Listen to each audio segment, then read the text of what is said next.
Hello everyone, कैसे हैं आप लोग। आई होप आप सभी अच्छे ही होंगे। तो आज हम आप लोग के लाए हैं प्रैक्टिस सेट 129 और ये हिंदी से संबंधित होंगे।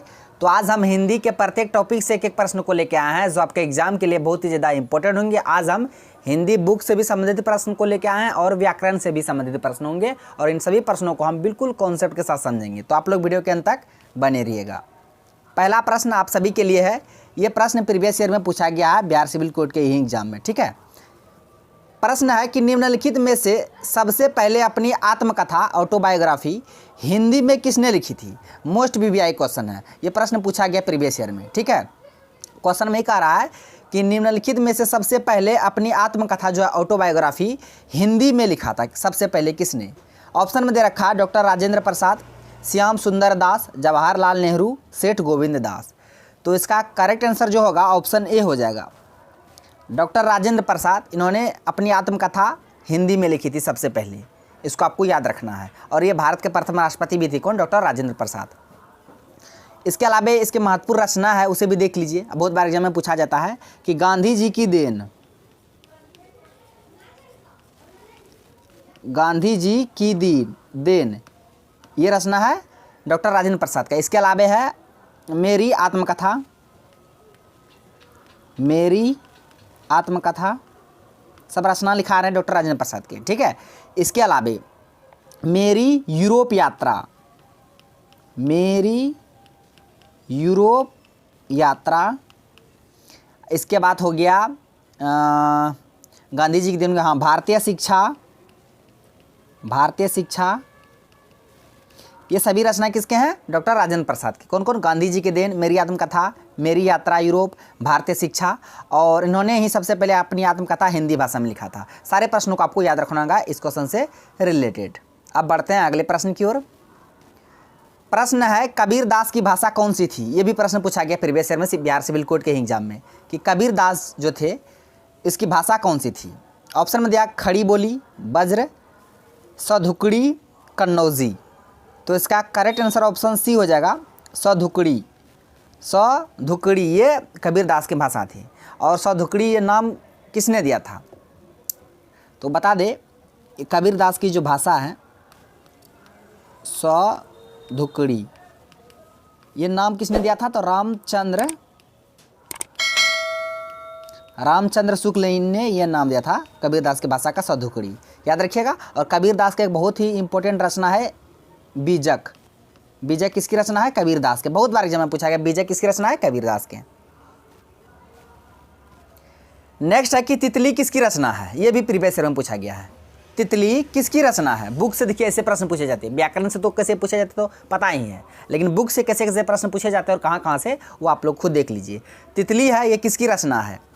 ऑप्शन में दिया जयशंकर प्रसाद, रामचंद्र शुक्ल, श्याम सुंदर दास, महावीर प्रसाद द्विवेदी। तो बता दें इसका करेक्ट आंसर ऑप्शन ए हो जाएगा, जयशंकर प्रसाद। जयशंकर प्रसाद की रचना है तितली। इसके अलावा एक और महत्वपूर्ण रचना है जयशंकर प्रसाद के हैं कामायनी। कामायनी, कामायनी, कामायनी किसकी रचना है? जयशंकर प्रसाद के। तितली किसकी रचना है? जयशंकर प्रसाद के। दोनों याद रखिए, कामायनी, तितली। अब बहुत बार एग्जाम पूछा गया है तो यहाँ पे तितली पूछा था, तो इसका आंसर ऑप्शन ए हो गया, जयशंकर प्रसाद। प्रश्न है दशानन में कौन सा समास है? आज्ञा व्याकरण। तो बता दे दशानन, इसका अगर विग्रह कीजिएगा तो दस है आनन जिसका, दस है आनंद जिसका, अर्थात रावण। ठीक है,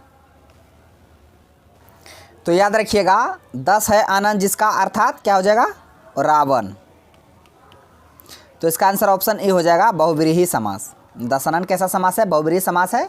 और बहुव्रीहि समास में ना पहला पद प्रधान होता, ना दूसरा पद प्रधान होता, तीसरा पद प्रधान होता है ना। 10 है आनंद जिसका, अर्थात रावण, ये तीसरा पद है। तो बहुव्रीहि समास में तीसरा पद प्रधान होता है। इस बात को आपको याद रखना है। इसके अलावा द्विगु समास में क्या होता है कि पहला उसका लेटर जो होता है वो संख्यावाचक होता है। जिस तरह हो गया त्रिभुज, त्रिभुज से पहले त्रि यानी कि 3 आ गया। उसी तरह चतुर्भुज, चतुर्भुज 4 आ गया। तो संख्यावाचक जिस शब्द के पहला लेटर संख्यावाचक होगा तो वह द्विगु समास होगा। ठीक है, इसके अलावा दिया है द्वंद्व। द्वंद्व तो सबसे आसान है द्वंद्व। जिस तरह हो गया द्वंद्व में हो गया पेड़ पौधा, हैफन वाला आ जाएगा, है ना। उसके बाद आता माता पिता, माता पिता, उतार चढ़ाव, ये सब द्वंद्व समास हो गया। ठीक है, इसी तरह के रहेंगे द्वंद्व समास, आपको पहचानना पड़ेगा। इसका आंसर क्या हो गया? ऑप्शन ए बहुब्रीहि समास हो जाएगा दशानन। नेक्स्ट है कि उन्नति में कौन सी संधि है? दो वर्णों के मेल से जो विकार उत्पन्न होता है उसे हम लोग संधि बोलते हैं। संधि तीन तरह के, स्वर संधि, व्यंजन संधि, विसर्ग संधि।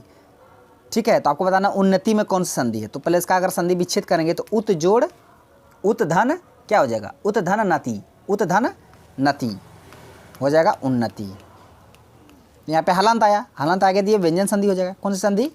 व्यंजन संधि। विसर्ग आता तो विसर्ग संधि हो जाता, तो इसका आंसर ऑप्शन बी हो जाएगा व्यंजन संधि। उन्नति में कौन सी संधि है? व्यंजन संधि। और इसका विग्रह कीजिएगा तो उत धन नति, तो उन्नति हो जाएगा। ठीक है, उसी तरह संसार भी पूछा गया था। संसार, संसार का अगर विग्रह कीजिएगा, संधि विच्छेद कीजिएगा तो समधन सार, समधन सार क्या हो जाएगा? संसार। ये भी व्यंजन संधि है।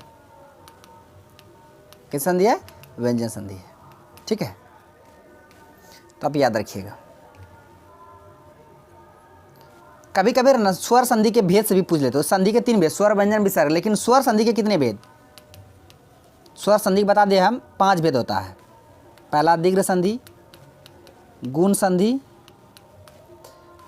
वृद्धि संधि, यन संधि, एक आयादी संधि। यह पांचों स्वर संधि का भेद होता है। पांचों मोस्ट इंपोर्टेंट है, भेद याद रखें। कितने? 5। कौन कौन? दीर्घ, गुण, वृद्धि, यन, आयादी। नेक्स्ट है कि असंगत शब्द का चयन कीजिए, जो सबसे अलग है, बेमेल है ना, जो सबसे अलग है उसी को आपको चुनना है। ऑप्शन में दिया शारीरिक, दैहिक, मानसिक, अधि।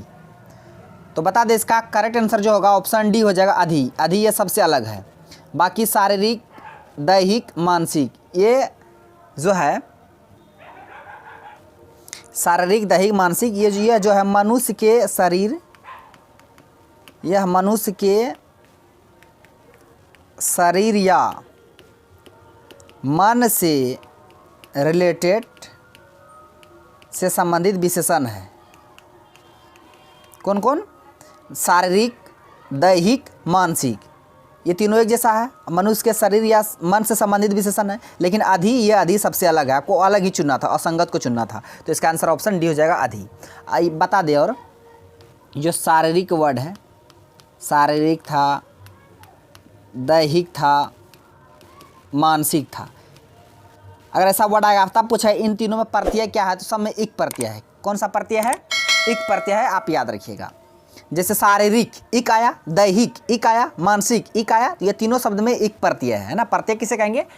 जो शब्द के अंत में लगकर उसका अर्थ बदल दे उसे प्रत्यय कहेंगे, और जो शब्द के शुरू यानी फर्स्ट में लग कर उसका अर्थ बदल दे उसे उपसर्ग कहते हैं। उपसर्ग पहले आता, प्रत्यय बाद में आता। तो शारीरिक, दैहिक, मानसिक, ये तीनों में एक प्रत्यय है, इसे भी आप ध्यान में रखिएगा। नेक्स्ट है कि गजवदन का पर्यायवाची है। गजवदन, गजवदन का आपको पर्यायवाची बताना है। देखिए ऑप्शन में यहाँ पे दे रखा है गर्जन, मेघनाद, गणपति, विष्णु। तो इसका जो आंसर होगा ऑप्शन सी हो जाएगा गणपति। गणपति बोलिए, लंबोदर बोलिए, लंबोदर, गजानन, गजानन, ये सभी गणपति का ही पर्यायवाची है। गजवदन, लंबोदर, गजानन, गणपति। तो इसका आंसर ऑप्शन सी हो गया। नेक्स्ट है कि शुद्ध वर्तनी वाले शब्द का चयन करें। ठीक है, शुद्ध वर्तनी वाले शब्द का चयन करना। परिषद लिखा हुआ, परिषद कैसे होता है? परिषद, परिषद ऐसे होता है। तो ऐसे होगा, यहाँ नहीं होगा, ये दुर्घे ये भी नहीं होगा, ये तो तालब सो ये भी नहीं होगा। तो ऑप्शन ए करेक्ट आंसर हो जाएगा, परिषद, है ना। तो ऐसे शुद्ध वर्तनी वाले शब्द का चयन करना पड़ेगा। उसके बाद अशुद्ध वर्तनी वाले कहेगा, इसमें से 3 ठो सही दे देगा, 1 ठो गलत दे देगा, तो गलत को चुनना है। और किसी में क्या करते हैं 3 सही 1 गलत, तो गलत को चुनना पड़ेगा। जिसमें 3 गलत 1 सही, तो सही को चुनना पड़ता है। तो शुद्ध वर्तनी, अशुद्ध वर्तनी वाले शब्द से प्रश्न रहेंगे आपके एग्जाम में। यह प्रश्न है मुहावरे से संबंधित। आँखों से गिरना, इसका मतलब क्या होता है? आँखों से गिरना। ऑप्शन में दे रखा ध्यान से हट जाना, प्यार, बहुत प्यार होना, निगरानी करना, आदर भाव घट जाना।